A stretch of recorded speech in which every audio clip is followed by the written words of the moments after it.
자, 이번에는 193페이지고요. 교재 193페이지에 거기 과세 표준, 매출세. 그런데 이 과세 표준이란 말은 공급가액이란 뜻 되기도 하는데요. 매출의 공급가액을 의미하는 거예요. 우리가 부가가치세 부과할 때 부가세 예수금은 매출한 금액에 에다가 우리가 그 10% 그걸 곱하죠. 그래서 여기서 과세 표준이라는 것은 매출 공급가액을 의미한다는 것도 알아두시면 되겠고요. 그다음에 부가가치세 신고세 이렇게 빨갛게 써있던 윗부분 있죠. 지금 거기 설명하고 있는 거예요. 자, 그러면 과세 표준 공급가액은 어떻게 결정되나요?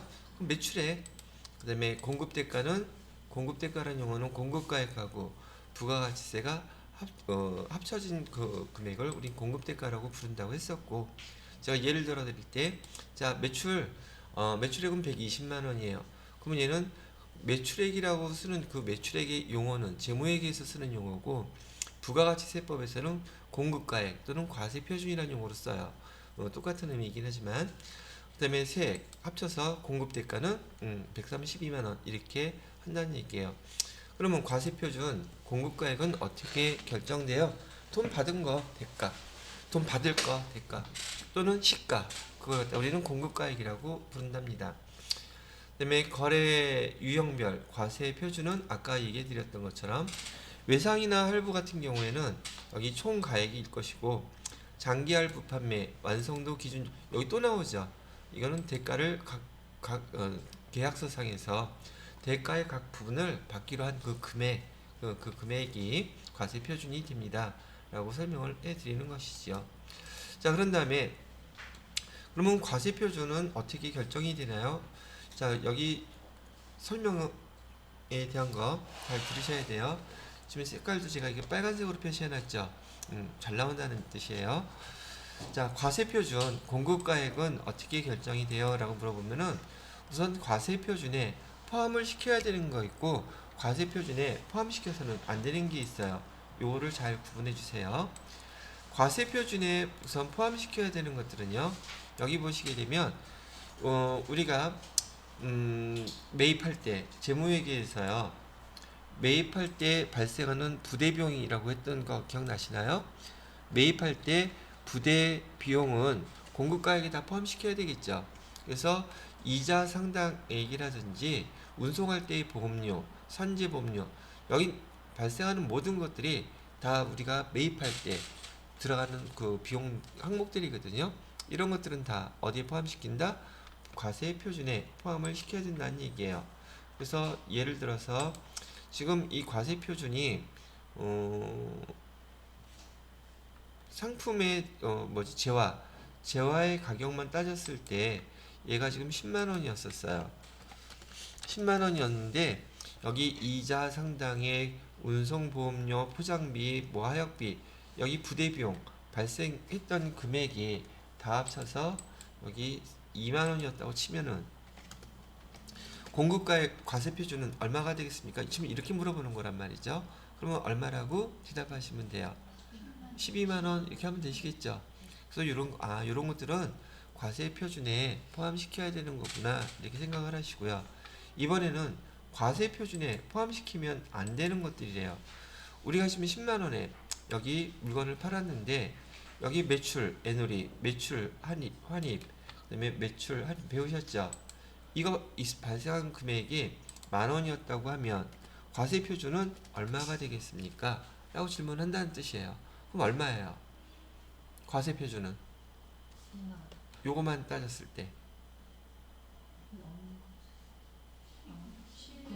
9만 원이 되겠죠. 그렇게 계산하라는 얘기예요. 마찬가지로 도달 전에 내가 물건을 샀는데 도달하기 전에 물건이 파손됐거나 분실됐거나 없어졌어요. 돈 나한테 달라 하면 돈 주겠어요, 여러분? 말도 안 되죠. 그래서 도달 전에 파손이나 훼손된 것들은 과세 표준에 포함시키면 안 되는 것들이에요. 그다음에 또 이런 것도 있죠. 국고보조금. 근데 이거 여기 지금 재화 공급되는 거에 직접 관련이 없는 것일 때는 과세 표준에 포함시키면 안 돼요. 그럼 관련이 있다면 포함시켜야 되고요. 하나 예를 들어 볼게요. 지난번에 제가 빨리 설명할 때 스마트폰 하나 예를 들었었죠. 요리 나온 거 뭐지? G 저기 갤럭시 아니 뭐 삼성이란 거 폴더라 그래요? 폴드라고 불러요? 폴드라던데 G 폴드 3 지금 요거 자 봐요. 지금 이 스마트폰 값이 100만 원이에요. 근데 지금 국가에서 우리 전 국민이 이 애를 사용하면 너무너무 도움이 되는 게 많아.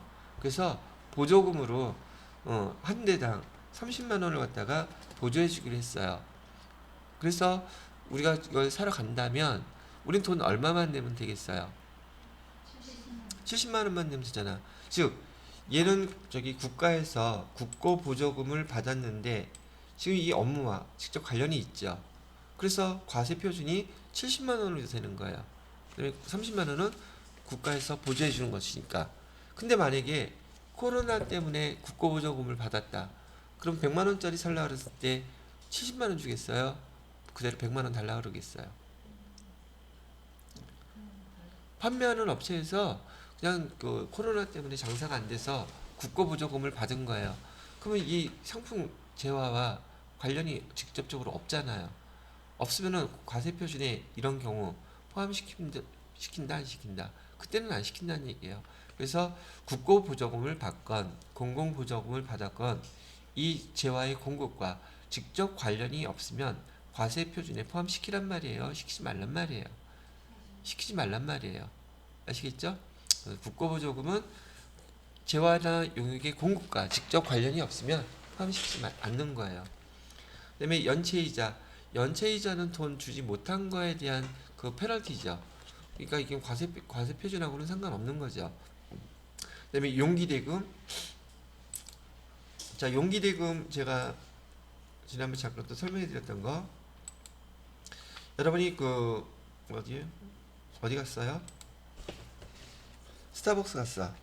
스타벅스에서 그 거기 뭐죠? 아메리카노 이 5,000원이래요. 근데 지금 일회용 용기를 사용하지 않고 머그컵을 사용해야 되기 때문에 머그컵에 담아주는 대신에 그 머그컵에 대한 보증금으로 1,000원을 갖다가 달라고 했어요.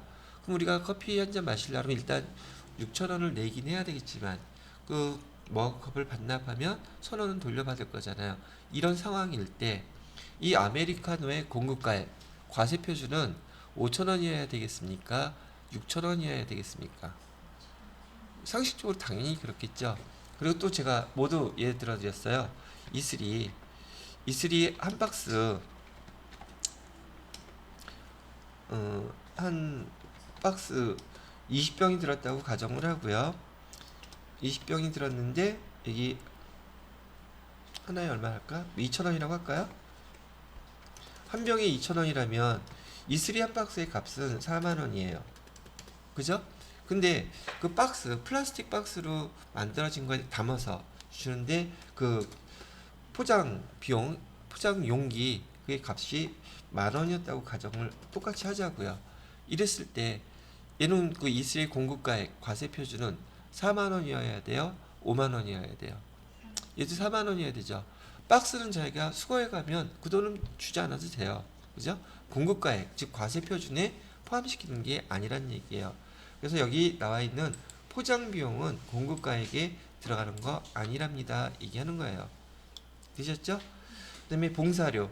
봉사료 같은 경우는 뭘로 제가 예를 들어 드렸었냐면은 봉사료는 여러분이 뭐 여름에 또는 가족과 또 친구들과 펜션을 놀러 가게 되면 그 펜션의 하루 숙박비가 10만 원이었다고 가정을 한다면 10만 원 거기 놀러 가게 되면 여기 여러분들 고기 구워 먹으려면 그 그릴 같은 거 준비해 주고 있을 거 아니겠어요. 그거는 별도로 원하시면 3만 원 추가합니다. 이렇게 얘기했을 때 펜션 이용하는 공급가액은 과세 표준은 10만 원이어야 돼요. 13만 원이어야 돼요. 봉사료 그런 것들은 별도잖아요. 그러니까 펜션을 이용하는 그 금액은 그냥 10만 원이어야지 그 봉사료나 관련된 것들을 공급가액에다가 포함시키면 안 된다는 뜻이에요. 되셨죠? 그 다음에 마지막으로 여기 임차료. 임차료가 아니라 임차인이 낸 이 금액들. 자, 이 건물에는 지금 그 전기 계량기가 하나밖에 없어요. 근데 여기 세입자로 들어와 있는 사업자들이 몇 명이 있다고 쳐요. 3명이. 근데 그 전기 요금은 그 빌딩에 하나로밖에 부과가 안 되기 때문에 건물주, 집주인이 그 전기요금 다 받아 n분의 1 받아가지고서는 사용한 것만큼만 받아서 납부를 한다면 여기 보험료가 됐던 수도료가 됐던 그런 것들 요금은 지금 뭐 임대료가 10만 원이었다고 했을 때 거기 발생한 별도의 이런 비용들은 그 10만 원에 포함시켜야 돼요? 포함시키면 안 돼요? 당연히 안 돼요. 그럼 여기 내용 가만히 다 들어보니까 이런 내용들은 과세 표준에 포함시키면 안 된다는 얘기죠. 시험 문제에서는 바로 이런 문제를 낼 거란 말이죠. 여기 과세 표준을 결정하는데 포함시켜야 되는 거, 포함시키지 않은 거, 그걸 반영을 해서 과세 표준 얼마 결정이 됐는데 그 밑에 요게 3개 중에 하나를 딱 끼워 넣어요. 그러면 그 과세 표준이 여기에서 포함시켜야 될 거, 포함시키지 않아야 될 거 결정이 됐다고 가정을 하자고요. 요걸로 한번 문제를 내볼게요. 지금 과세 표준은 10만 원이었었고요. 여기 과세 표준에 포함시켜야 될 요 부대비용이 발생해서 결과론적으로 얼마로 과세 표준이 결정이 됐느냐면 12만 원으로 결정이 됐다고 가정을 하는 거예요. 그런데 여기 밑에 판매 장려금이 만약에 5만 원이 있었다고 가정을 하자고요. 이렇게 문제를 주고서 과세 표준은 얼마가 답인가요?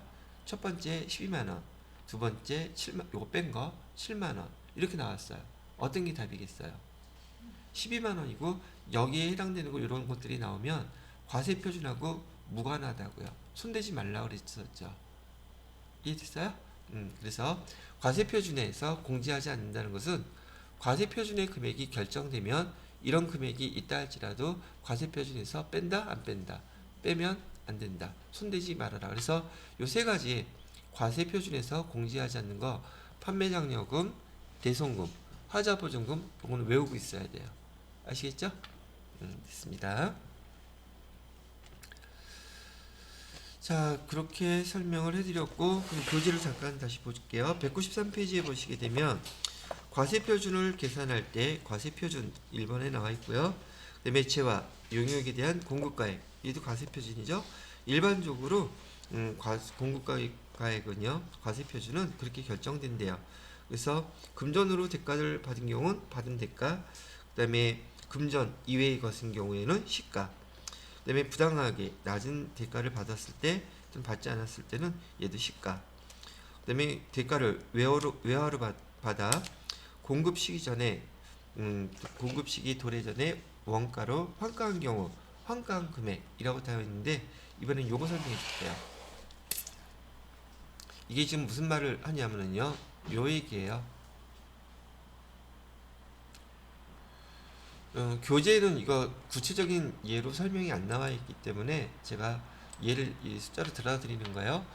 공급 시기 전 환가라는 말의 뜻은 지금 공급 시기는 외국에 수출할 경우 선적일이라고 했던 거 기억나시죠? 선적일이 인도한 날짜예요. 그러면 외화로 거래를 하고 있기 때문에 지금 얘를 우리는 원화로 좀 계산을 해야지 돼요. 그런데 선적일 날짜의 환율은 1,100원이었고 지금 우리가 외국에 수출하려는 금액은 계약 금액이 지금 1,000달러예요. 그러면 1,000달러에 선적일 날 환율 적용하면 110만 원. 이게 과세 표준 공급가액이에요. 근데 지금 얘는 뭐가 문제냐면 이렇게 선적일 전에 돈이 벌써 들어왔어. 입금. 이랬을 때 선적 아직 되지도 않았는데 돈이 들어와가지고 이 입금된 날짜의 환율은 또 얼마였었냐면 1,000원이었대요. 그러면 1,000달러 곱하기 1달러당 1,000원이니까 1,000 곱하기 1,000하면 100만원 나오죠. 이랬을 때 여러분들한테 이제 묻는 시험 문제는 이걸 물어보는 거예요. 선적일 전에 돈이 먼저 입금돼서 100만원, 얘가 공급가액이겠어요? 아니면 선적일 날에 110만원이 공급가액이겠어요? 이건 물어본 거예요. 그러면 선적일 전에 돈이 들어왔다면 이게 공급가액이 된다는 얘기예요.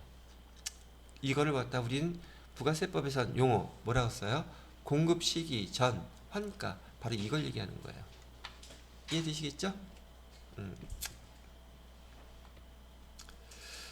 자, 그런데 뭐 이것도 비교해서 보시라고요.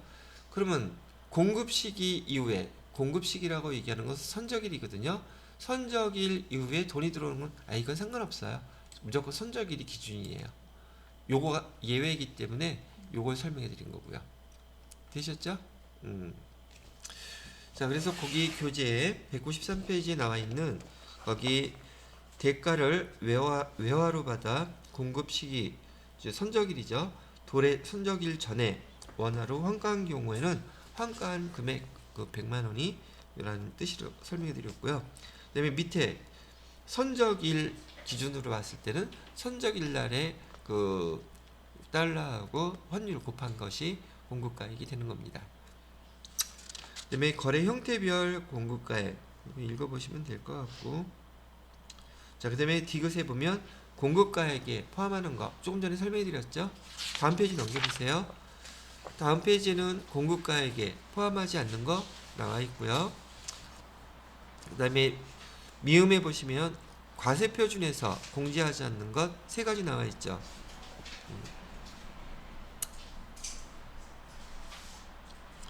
그다음에 3번에 재화의 수입인 경우에는 재화의 수입은 수입할 때 발생하는 모든 금액들이 있죠. 부대 비용이에요. 그러니까 간단하게 다 포함시키면 돼요. 과세 표준에. 자, 그다음에 매출세액의 구조가 나와 있네요. 자, 매출세액의 구조는 뭐 여러 번 많이 봤던 거예요. 자, 보시게 되면 매출액은 우리 과세 표준 공급가액이라고 했었죠. 그죠?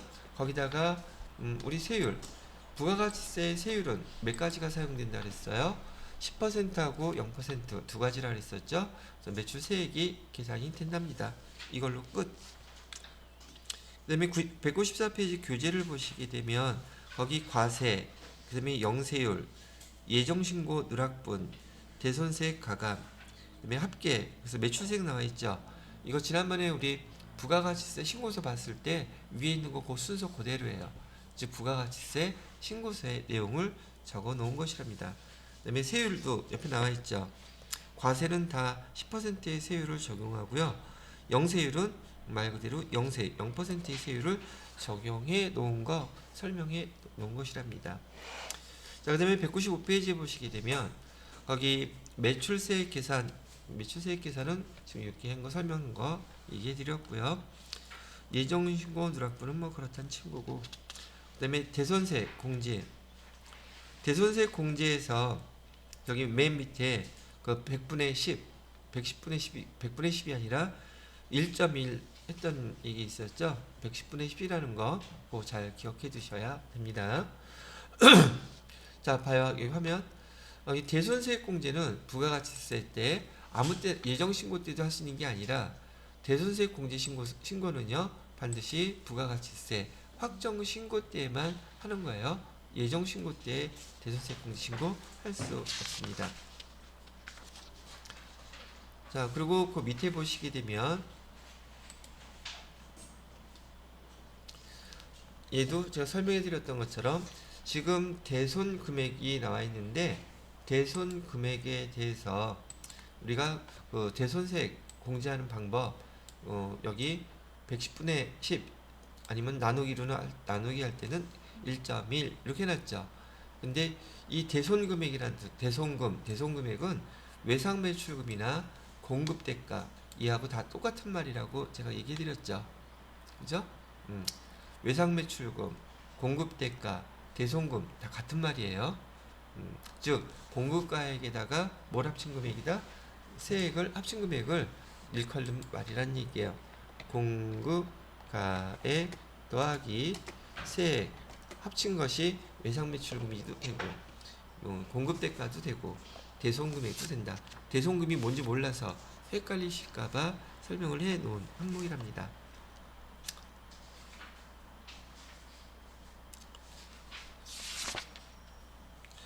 자, 얘도 마찬가지로 지금부터 193페이지에 과세 표준 계산서부터요. 지금 195페이지에 대손세 공제 천천히 정독해서 읽어보시고요. 그다음에 이 문제화되어 있는 196페이지도 좀 읽어보시기 바랍니다. 문제가 그렇게 나온다는 뜻이에요.